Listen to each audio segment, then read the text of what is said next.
All right, everyone, welcome to my first. That was terrible. What's out?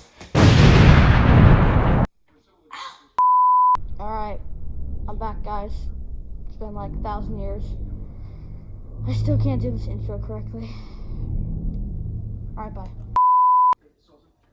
What's up, guys? I'm Josh, and today I will be talking about Knott's Berry Farm.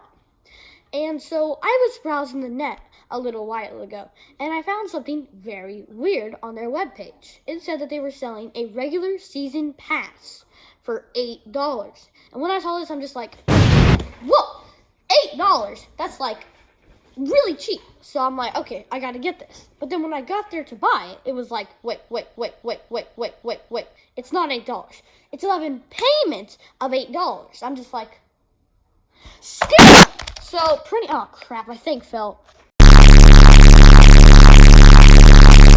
So pretty much, they weren't selling it for $8. It was a scam. 11 payments of $8. And you had to pay an initial fee, $11. And then after that, more taxes, probably like $5 to $10 in taxes. So you're probably thinking this is still a good deal because, well, $108 is a pretty good deal for a Knott's Berry Farm season pass. But here's the real interesting part. It's not. The normal, regular, and season and gold pass are $105. So you're paying $108 in all to get the same amount of requirements as a regular pass, even though the regular pass costs less. So, scam. Hashtag boycott Knott's Berry Farm 2020.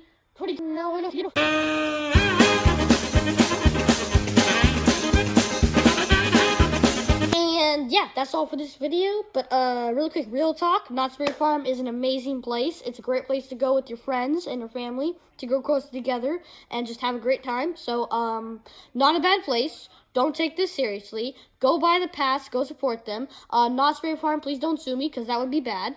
And, okay, bye. Ideas in the comments below.